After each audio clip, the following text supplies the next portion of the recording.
Du 23 juin au 2 juillet 2025 se déroule l'épreuve du grand oral de bac. Si votre ado est concerné, il doit sûrement commencer à stresser un peu. Prendre la parole et argumenter, c'est parfois compliqué, surtout quand on n'en a pas l'habitude. Stress, trou noir, bafouillage, on a tous connu cette situation. Mais avec une routine adaptée et un bon accompagnement, vous pouvez l'aider à aborder cette épreuve avec confiance. Avant toute chose, petite piqûre de rappel concernant cette épreuve. Elle dure 20 minutes et votre enfant doit présenter un sujet préparé au préalable et ensuite répondre à quelques questions d'un jury. Ce qui donne alors 20 minutes de préparation, 10 minutes de présentation et 10 minutes d'échange avec le jury. Les jurés évaluent sa maîtrise des connaissances, sa capacité à argumenter et son aisance à l'oral. D'ailleurs, dans une prise de parole, 55% de l'impact repose sur le non-verbal, 38% sur le paraverbal et seulement 7% sur les mots eux-mêmes. Donc une bonne prise de parole repose autant sur le fond que sur la forme. Son langage corporel et son intonation influencent fortement l'impact de son discours. Pour l'aider, commençons avec la partie verbale, c'est-à-dire le texte. Vous pouvez donc l'aider à structurer son discours avec méthode. Son épreuve consiste à présenter une des questions de sa spécialité,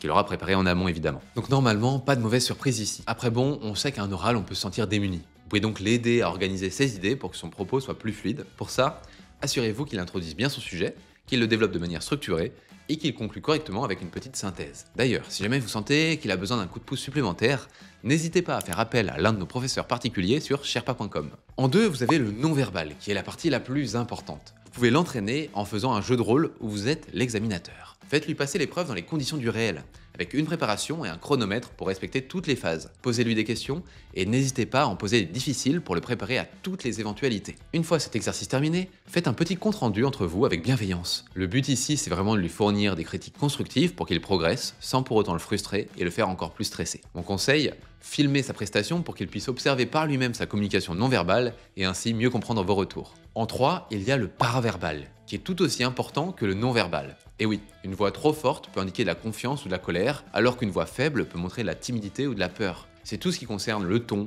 le rythme et le volume par exemple. Parce qu'avec le stress, votre enfant risque de parler beaucoup trop vite. Le tout, c'est qu'il prenne son temps et qu'il fasse des pauses entre chaque partie de son plan. On le sait tous, les ados n'aiment pas trop les moments de silence parce que c'est gênant. Mais au contraire, ça va lui éviter d'être en apnée pendant 5 minutes et son auditoire aura plus de facilité à bien assimiler ce qu'il énonce. Et enfin, dernier point, aidez-le à gérer son pire ennemi, le stress. Pour ça, plusieurs solutions. En 1, des exercices de respiration avant l'épreuve, pour l'aider à se calmer et à clarifier son esprit. En 2, la relativisation, voir le positif, et imaginer un déroulement parfait de son oral va l'aider à l'aborder avec plus de sérénité. Et en 3, favoriser la détente avec une soirée film, des séances de sport, une après-midi shopping, en bref, lui proposer des activités qui auront pour but de lui faire penser à autre chose. Et puis après tout, dites-vous que c'est normal qu'il stresse et que c'est même bénéfique pour qu'il reste concentré.